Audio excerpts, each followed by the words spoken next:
nobody ever came to these sites with a clear idea of what they were searching for. We have always been told she was the most beautiful woman in history, but new DNA analysis and forensic reconstruction suggest a terrifying alternative. The last pharaoh might not have been a beauty queen at all. Instead, she may have been a genetic time bomb. The DNA of Cleopatra has finally been analyzed, and what it revealed is absolutely terrifying. It seems that her greatest battle was not against the Roman Empire, but against her own biology. But here is the catch. The clues have been hiding in plain sight for 2,000 years. You just have to know where to look. The door to the underworld. For 2,000 years, the sands of Egypt have held on to one specific secret, a secret that has baffled historians and treasure hunters for centuries. We are talking about the final resting place of the last pharaoh, Queen Cleopatra. Usually, most experts will tell you she is gone. They say she is buried under the modern streets of Alexandria, lost forever to earthquakes and rising tides. But for the last 20 years, one woman dared to say they were all wrong. That woman is Kathleen Martinez. She is not your typical academic in a tweed jacket. She is a criminal lawyer turned archaeologist from the Dominican Republic. And she did not approach this like a history lesson. She approached it like a cold case investigation. She treated Cleopatra's disappearance like a crime scene that needed to be deciphered.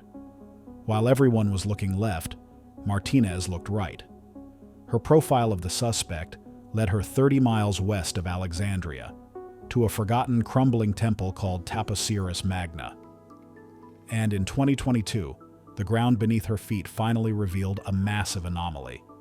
Martinez and her team smashed through the limestone and found something that simply should not exist. A tunnel. But not just any tunnel.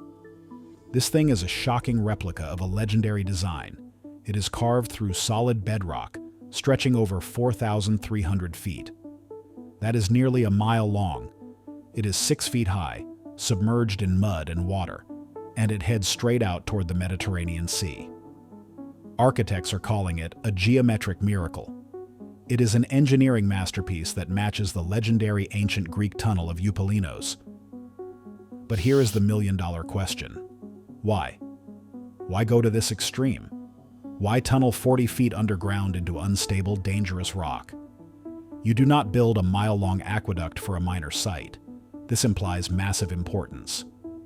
The discovery of a sunken port off the coast suggests this was not just a remote temple, it was a hub. And Martinez believes this tunnel leads to the end of the line. Martinez's theory is terrifyingly simple. Cleopatra was not just hiding from death, she was hiding from Rome. She was hiding from the humiliation of being paraded in chains. She wanted to be buried with her lover, Mark Antony. She wanted to be immortalized as the living embodiment of the goddess Isis. And to do that, she needed a tomb that could never, ever be defiled. She buried herself where she thought no one would ever look. Kathleen Martinez may have found the front door to that sanctuary. And while we have not found the queen yet, the evidence we have uncovered points to a dark truth. What they found inside the mouths of the dead changed everything. The Court of the Dead. Inside the complex, the team made another discovery that sent shivers down their spines. Buried in 16 rock-cut tombs were mummies. But these were not ordinary burials. When the archaeologists peered into the crumbling faces of the dead, they saw something glittering in the darkness. Gold.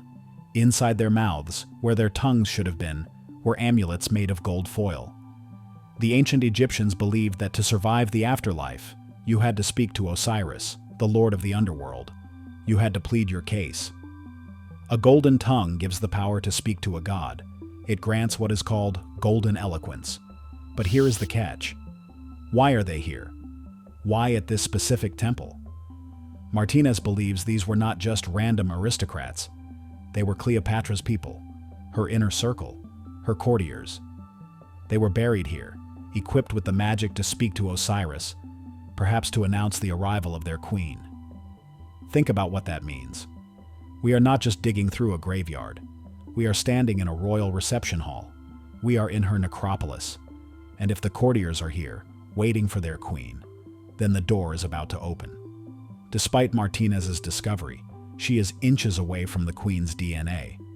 But while we wait for her to break the final seal, we already have a key to Cleopatra's genetic code. Or at least, we thought we did. To see Cleopatra's face, we do not need to wait for the tunnel. We just need to look at the bones of the sister she eliminated. The skeleton in the closet was actually a royal princess, hunted to the end. To understand the dead found at Taposiris Magna, we first have to understand the ruthlessness of the woman they served. History remembers Cleopatra as the seductress, but her family tree was more like a shark tank. And her biggest threat was not a Roman general. It was her own little sister, Arsinoe IV. This was a relationship defined by pure toxic ambition. When Cleopatra was exiled, it was Arsinoe who took the throne. When Julius Caesar arrived in Egypt, it was Arsinoe who led the army against him. She was a warrior princess who actually managed to trap Caesar in the palace. But history is written by the victors. Arsinoe was eventually captured, dragged to Rome, and forced to march in chains. The Roman crowds actually wept for her, a teenage girl in shackles. That sympathy saved her life, and she was exiled to the Temple of Artemis in Ephesus, in modern-day Turkey. She thought she was safe. She thought the holy ground would protect her. She was wrong. In 41 BCE, Cleopatra persuaded Mark Antony to do the unthinkable. He sent assassins to the temple steps. They dragged Arsinoe out and ended her life. It was a scandal that rocked the ancient world. But for us, 2,000 years later, it provided a location. We knew exactly where the crime occurred. For centuries, we thought Arsinoe was lost to history. Until the 1900s, when archaeologists in Ephesus found a unique tomb known as the Octagon. Inside was a skeleton. The bones belonged to a young person. If their theory was correct, this might just be the remains of Arsinoe IV. The timeline fits, the location fits, the age fits. If this was Arsinoe, we had Cleopatra's genetic code. We could finally answer the questions about her ethnicity, her health, and her lineage. We had the map to the Queen's biology, but science has a way of ruining a good story. Initial DNA tests failed due to contamination. The bones had been handled too many times. But recently, in a 2025 study, advanced analysis finally gave us an answer. The results were not just shocking, they were biologically impossible. The boy in the tomb. For years, the skeleton in Ephesus was our only mirror to Cleopatra's face. Scholars looked at those bones and saw a queen's sister. They saw African heritage. They saw the answer to a centuries-old riddle. But recently, modern technology took a second look, and the mirror cracked. The breakthrough happened in 2022. A team from the University of Vienna, led by anthropologist Gerhard Weber, finally located the long-lost skull in the university archives. It had been sitting there, unnoticed, for decades. This was the game changer. They did not just look at it, they saw through it. Using micro-CT scans, they created a high-resolution digital map of the bone structure, and they drilled into the petrous temporal bone. This is the densest part of the skull, a biological safe that preserves DNA even when the rest of the skeleton has turned to dust. In January 2025, the results were published in scientific reports, and they revealed a medical horror story. The skeleton is not Arsinoe. It is not a 20-year-old woman. It is not an African princess. The DNA proved the presence of a Y chromosome. The sister of Cleopatra is a boy, specifically an adolescent boy between 11 and 14 years old. And get this, he was not just young, he was suffering. The scans revealed severe developmental disorders. His jaw was stunted. His skull was asymmetrical and twisted. The analysis suggests he suffered from something like Treacher-Collins syndrome or severe rickets. This was not a healthy royal rival. This was a child with a face that had been misshapen by genetic tragedy. Even more shocking was that his DNA tells us he was not from Egypt. His genetic markers trace back to Italy or Sardinia. This opens up a darker, more confusing mystery. We thought we were looking at the victim of a political assassination. Instead, we are looking at a tragedy of a different kind. The Octagon turned out to be a Hirun, a tomb built for a hero, a semi-divine figure. Why was a deformed, sickly Italian boy buried in one of the most prestigious tombs in the ancient world? Was he a scapegoat? A sacrifice? Or was he a hidden royal child of Roman and Ptolemaic blood, whose existence was so shameful or so dangerous that he had to be buried with honors, but far away from home? Whatever the answer is, it turns out that the scientific proof of Cleopatra's African lineage in this specific tomb was an illusion caused by bad science and wishful thinking. So, where does that leave us? We are back to the historical record, and the record tells us that Cleopatra was the product of the Ptolemaic dynasty. And if you want to know what she really looked like, you do not need to find her body. You just need to look at the terrifying family tree she climbed to get to the throne. Her family tree did not branch out, it went in circles. Breeding monsters. The boy in Ephesus might have been a secret, but in Alexandria, the genetic nightmare was not a secret. It was a royal policy, characterized by what is called pedigree collapse. In a normal family tree, the branches expand upward. You have 2 parents, 4 grandparents, 8 great-grandparents. The further back you go, the more ancestors you have. It is a funnel opening up to the world.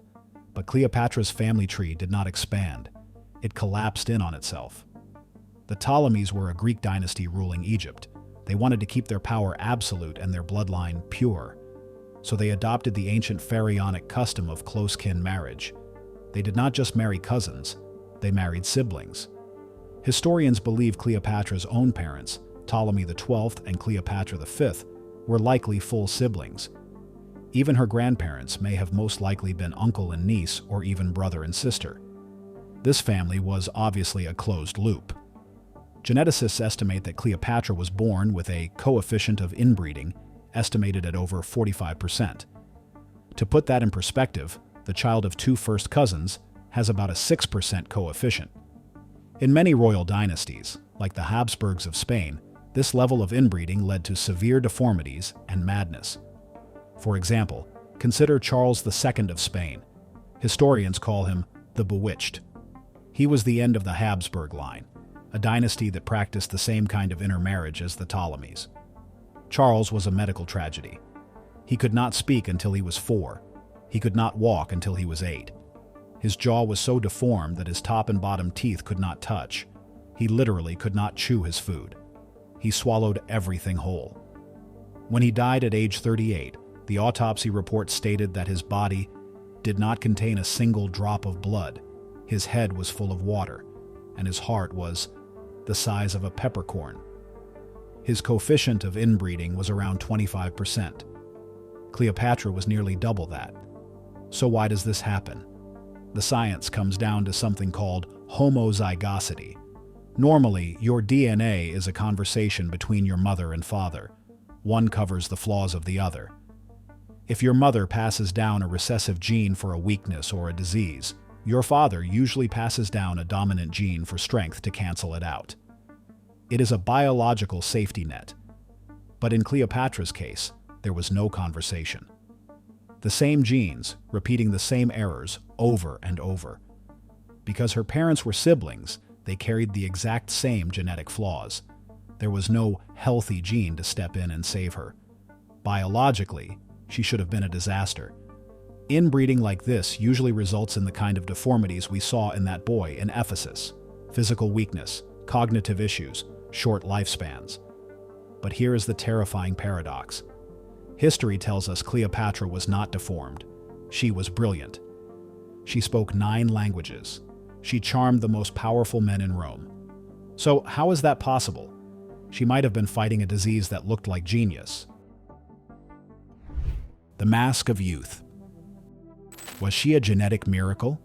A 1 in a million roll of the biological dice? Or have we been missing the signs of her suffering all along? To understand if she was a victim, we have to look at the perpetrators, her ancestors. If you want to know what Cleopatra was fighting against, look at her great-granduncle, Ptolemy VIII. This was Cleopatra's great-granduncle. But because of the family tree, he is also a direct genetic mirror. and he was a medical catastrophe. They called him Fiscon, which translates to pot belly, but that was being polite. Historical records describe him as morbidly obese, with limbs that were too weak to support his massive frame. He had to be walked around by supporters. But look closer at the descriptions. It was not just fat. Sources mention a swollen neck, prominent bulging eyes, shortness of breath. Modern medical historians looking at the Ptolemaic dynasty see a pattern of genetic metabolic disorders. They see a family line plagued by obesity and lethargy. And most terrifying of all, they see the markers of Graves' disease, an autoimmune disorder that attacks the thyroid. It causes bulging eyes and a goiter or swollen neck. And here is where the diagnosis gets terrifying. Graves' disease does not just affect the way you look, it affects the way you act. It floods the body with thyroid hormones, creating a state of hyperstimulation. Symptoms include manic energy, rapid speech, insomnia, and erratic, high-stakes behavior. Does that sound familiar? Historians have always praised Cleopatra for her boundless vitality.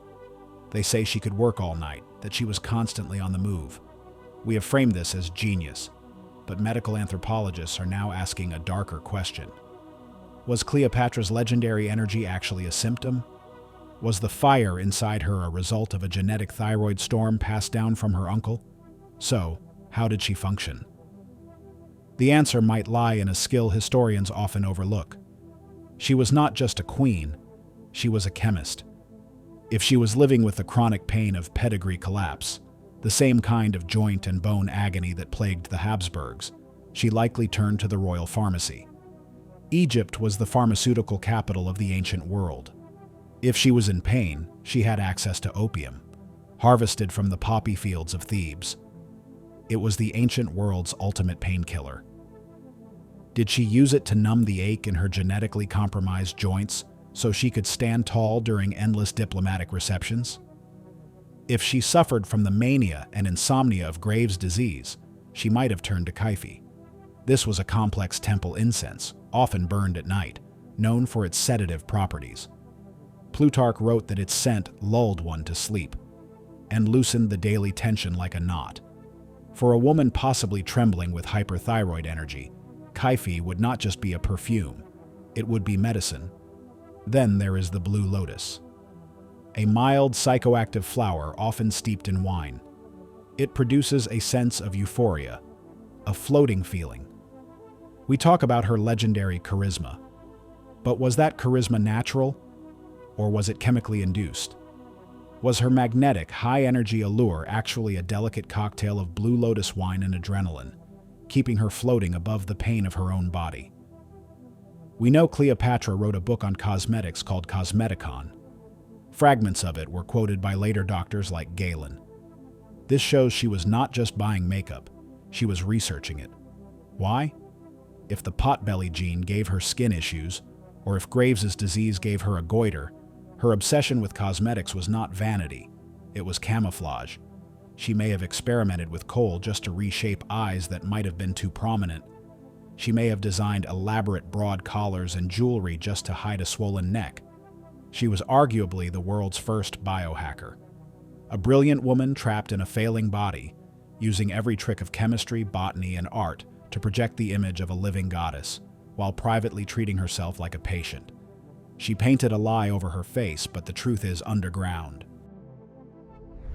What we will find. And this brings us back to where we started. Deep beneath the Taposiris Magna temple, where Kathleen Martinez is still digging. For 20 years, she has been hunting for the final resting place of Cleopatra. And thanks to that massive tunnel, the geometric miracle, she is closer than anyone has ever been. But after everything we have analyzed today, the stakes of this discovery have changed. When we started this journey, we were looking for a legend.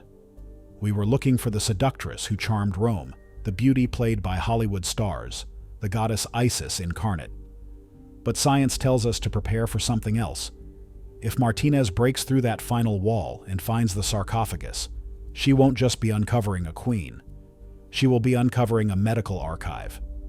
She might find a woman who was petite, perhaps frail, hiding her pain behind a mask.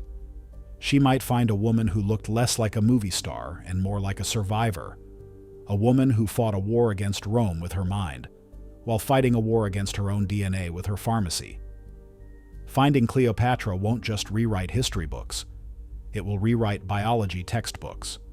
It will finally answer the question, was she the genetic miracle who escaped the curse, or was she the silent sufferer who ruled in spite of it? For now, the excavated tunnel remains silent, swallowed by the heavy, suffocating stillness of the earth. Deep underground, the air is thick with thousands of years of dust, undisturbed and watching. Above ground, the advanced DNA sequencers and ground-penetrating radar units sit idle, waiting like hungry predators. They are the modern keys designed to unlock a door that has been bolted shut for over 2 millennia, ready to analyze even the faintest trace of royal lineage. The ghost of the last pharaoh, Cleopatra VII, is still keeping her secrets, guarding her final resting place with a stubborn resolve that rivals her reign. She continues to taunt history from the shadows, eluding the archaeologists who have dedicated their lives to finding her. But this silence is only temporary. As technology advances, the gap between the legend and the hard evidence narrows. We must prepare ourselves, because the truth we are chasing might not be the romantic tragedy we expect. The reality of Cleopatra is far more complex and far more terrifying than the silver screen myth we fell in love with. We aren't just looking for a beautiful queen. We are hunting for a ruthless political survivor, a master strategist who eliminated siblings to seize power, and a woman who watched her dynasty crumble in blood. When that tomb is finally breached, we won't just be rewriting history books. We will be staring directly into the face of a raw, ancient power that has refused to die. So, if they open the tomb tomorrow and find out Cleopatra looked like a monster, do we burn the history books, or does that make her even more impressive? Let me know your theory below. Don't forget to hit like and subscribe for more mysteries unearthed.